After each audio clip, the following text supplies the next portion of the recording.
Yo, what's up guys? Welcome back to the comic shop. It's BZ Comics, and as you can see, this thing is freaking huge, bro. I didn't think that I would actually be able to hold it in one, because as I was putting it together, even with the metal rods, it was still seeming like the handle wasn't going to be strong enough. But I'm so glad that it did work out and I'm able to actually hold this thing now. In the creation of the file, I think DO3D, they made like one little strip that goes up through the center of the blade, and that was supposed to be like where you put the LEDs. Now maybe I could have used something to help diffuse, but the sides really didn't light up, so I had to get a little bit creative with that, which I'll go into a little bit more. Besides that, each of these pieces come off in a one shot, so I was able to print those off in one in transparent filament. And another great thing that they did add was a slot, 2 slots for some 1/4" threaded rod, which really helped in the assembly of this build. And it's pretty much what's keeping this together. Enough of me talking, enough of the weight. I know you guys love the way this thing looks, so let's get into the actual build itself. Huzzah! Okay, here we go. So we're gonna be making this sword here look just like this, and this one with all the bells and whistles, lights and everything just like that. But before we get to that part, guys, before I make this look like an exact replica of the Blue Beetle energy sword, there's a couple steps that we're gonna have to take. First things first, class. School is now in session. Haha, back to school for you suckers. I'm just kidding.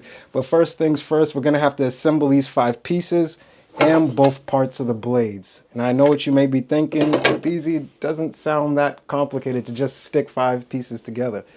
Well, wise guy, I'll have you know, from learning from this blade and these blades of chaos here, it's really not that simple. When you're making a sword this size, you're definitely gonna need something to give it some brace and structure. Now, normally I just use my soldering iron, but that's not really gonna kick it. So I got this 1/4" threaded rod, and what I'm gonna do is feed this through each part of the blade.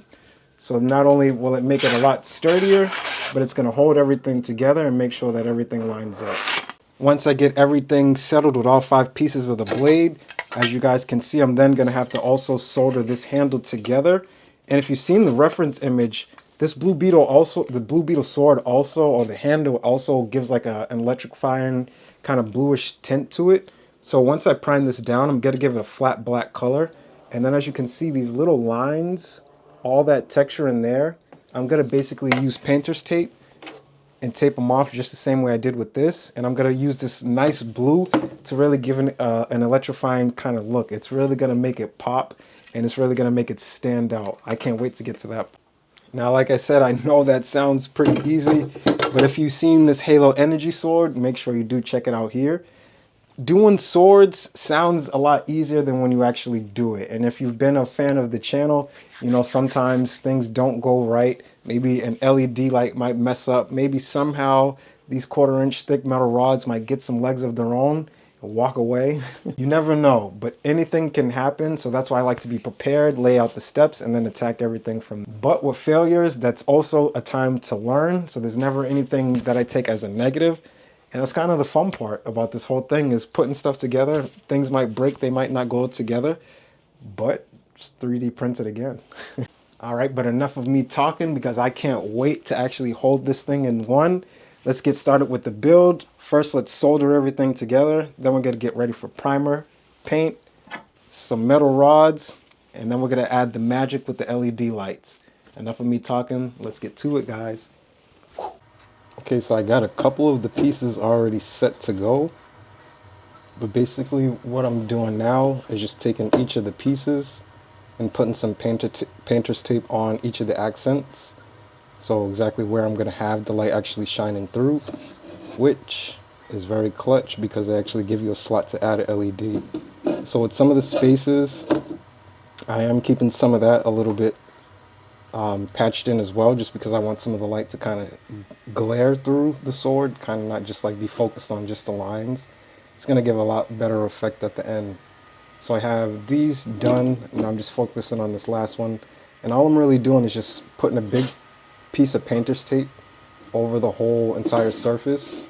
And then after I put it on the surface, I'm just using an X-Acto knife and then cutting around what I don't want. So the edges are showing out pretty good. It's just the matter of time of just me cutting it down, so it's not too bad. Let's go ahead and finish this up. Now this step was a little tedious. It did take a little bit of time and was a little repetitive.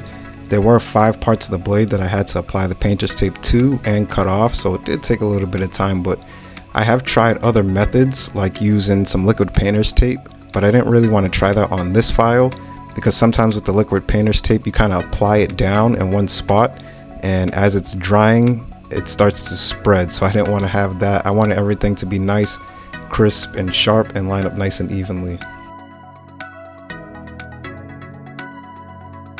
Once I got everything covered up, I then moved on to the next process, which was soldering, making sure everything was braced and put together. With the handle, this handle you can print in one, but I'm using the K1 Max, so I did have to split that, but as you can see it was only one part that I had to split. These metal rods I'm using because from the Halo swords that you see in the back to the Blades of Chaos as well, I learned that making something this big would definitely need something to balance and hold it together. So you could have used glue to attach each of these parts because they lined up so perfectly with the guideline holes in them, but I thought the metal rod and soldering would actually make it a lot better. From there I started my post-process routine, so just using some of that flat grade 2x primer just to make everything lay out evenly, which kind of got a little challenging as you can see on the handle because it was printed in gray, so it was a little bit hard to see. As far as the blade, I went a little heavier on that because I didn't sand any of it, so I wanted to make sure I hid those layer lines. And to make sure that everything looked screen accurate, I started off with the flat black to really base everything down and really make these colors pop. With this flat black, my goal was to use more so of like a carbon fiber type of finish over this to try to make this look like futuristic and kind of spacey, but things didn't kind of work out the way that I wanted to. We'll get into that a little bit later, but for now. Now I'm not one to brag, but this thing is pretty big, isn't it? As you guys can see, we're going to slow it down a little bit and come to a pause. As you can see, I got the primer down. The flat black on this thing is amazing, and as you can see, it's pretty tall, guys. Like standing up tall, I think it's about 3.5 feet, so it's a pretty big sword. As you can see, it kind of overdoes my whole display. The good thing about these new 3D printers like the K1 Max, the new Bamboo, is that they print with really high quality, so there's really not much that you have to do with post-processing, which is a good thing. Some of the weld lines still do show just a little bit just because I left some of the supports that these actually printed in. I actually wanted to keep those so that way it would be easier to solder these together. Now you could just use glue, but I wanted to do this just to make them a little bit stronger and a little bit more durable. Now as far as my primer, if you've seen it once, you've seen it 100 times. I use this 2x flat grade primer, and I really like it because it gives like a really thick kind of coat and finish that you can kind of go over on any of your prints like several times, and it really builds up a layer that hides those layer lines. From there, I went more with the flat black. Now the reason that I use this flat black is because I want this metallic to kind of coat on after several layers and not really shine, but kind of give like a... So I'm going to be using this duplicolored 2-step graphite finish, and this stuff is kind of like a metallic, but it does give more so like the graphite kind of finish that I really like. It's not going to be too bright, but it's still going to give us a silverish kind of overlay over this black, because I really want the lights to be the center of attention, what really grabs you, not so much the metallic finish. I used it on this Deathstroke mask here. You can kind of see the silver, but this one, it comes with a fishnet setting that I put over this and used it after that to still keep the black finish under it, but it didn't really pop on this. But if you check out the Ultraman Taro video here, you'll see I used it a step before the silver, and that stuff really grabbed my attention. I almost really wanted to use it for this Winter Soldier build as well, just because of the way it looks. It really looks crisp, and it really makes it look something like that's machine made. For the handle itself, like I said, I'm going to get ready to tape this all down, and on these small lines, that's where I'm going to add this blue. The same blue that I used on the blue Beetle, but I'm going to go and lightly coat this. That way it stands out and kind of blings a little bit more. And with this solid black finish under it, I think that's really going to make this thing pop. From there, just like you see in the back, I'm going to be using these 10-foot LED strips and kind of fold these on each other and slip those into the blade, and it's going to give a nice hue around everything from not only the strips but the blade itself, and that's really what I want this thing to give. So the metal rods are cut, everything's already taped down, we got the flat base coat under everything, We got the LED lights. Let's go ahead and put everything together, guys, and make this thing really pop and make the magic happen. Let's get to it. Well, like I always say, guys, you never know what's gonna happen. So I was just putting or taking out the metal rods, and as I was doing that, right as we got to the end, so I got the soldering iron warming up again. So I'm just gonna reconnect this, cut that metal rod to fit, put the lights in, and then we're gonna be done. Hopefully this doesn't mess everything up. It shouldn't. Let's get to it.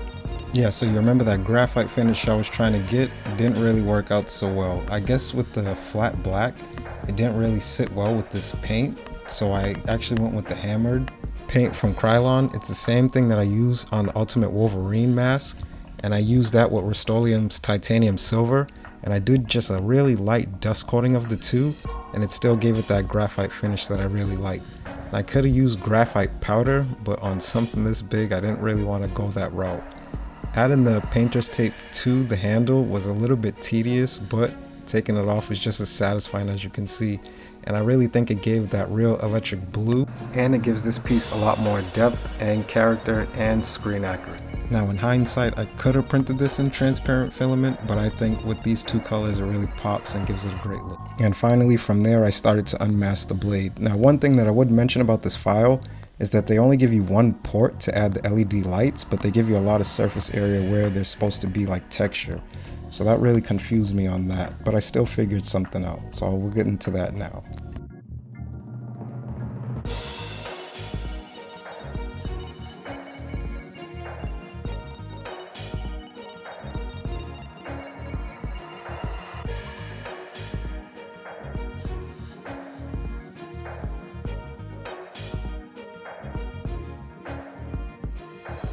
Whew. There we go. Guys, let's wrap it all up. This one did take a little bit of redo work. As you see a little bit earlier in the video, a piece of the blade did break.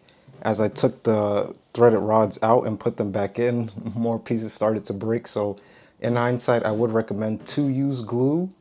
Another thing that I would recommend before completely soldering this thing together, it's actually a good thing that I didn't use glue, because at the bottom of the sword, DO3D actually didn't create like an exit for the LED lights to come out of. They basically created a pathway to go from the top and down to the bottom, and at the last one it just kind of like stops and sits still there. So I had to warm up the soldering iron and basically cut out a little bit more of that just to get the rest of the LED lights to go out.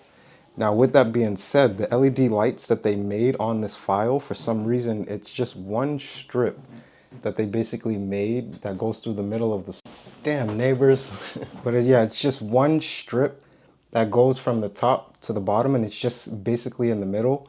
So I mean, yeah, you can make something that diffuses the lights, but where I made like all of these extra little patches on the side thinking that light would shine through, they didn't. So I had to get a little creative with the backside with the LED lights just to make sure that it flows through the whole blade. Other than that, everything was seemingly easy. The quarter inch threaded rod, I actually didn't think, guys, that I'd be able to pick this thing up in one and hold it just because of the weight. But that threaded rod really is doing a great job of holding everything together and really giving this a bit of sturdiness and durability. So along with soldering, it's not something that I can go to war with, but it is something that I can pick up, something that I can hold and hold together as one. Now, with the metallic carbon fiber spray paint that I used, it didn't really work or shine through. Like I mentioned earlier, I think because I used the flat black, it wasn't able to really come through and really give its effect. But the two silver spray paints that I did mention in the video did work, and as you can see, it really does give it a great effect. It's not really bright silver, and as you can see, the lights still overdo everything just like how I wanted it to. The handle was very simple. Yes, it was tedious to get the blue lines, but that went together easily. And connecting the two parts were just as simple as lining the rods up, putting it into the handle, and going from there. I got the quarter inch thread rod from Home Depot, so I had to cut like a little bit off. Not too much, but other than that, everything worked out seemingly well. Oh, I know. I've been teasing this helmet for a lot of my videos for a while, but this Captain America helmet is actually the next one up, guys, so make sure you do like and subscribe and stay tuned for the full build of this one because, like I said, I have a partner that actually subscribed and sponsored to this, where I'm going to actually show you guys how you can use an outside vendor to print out some things in resin and other things like that. So if you're looking to do exactly what I do and you don't have a 3D printer, trust me, there's another way. Besides that, guys, let me start getting to work on this one and start adding the final colors and the visor, which is going to be a pretty neat thing that I'm going to show you guys. Let me get finished up on this. In the meantime, it was cool. I hope you guys like the build. Give this one a try of yourself because it's something that you're going to like, and now I got to work this into the display. You'll see it by the time this video comes out. Besides that, guys, it was cool. It's BZ Comics. Peace.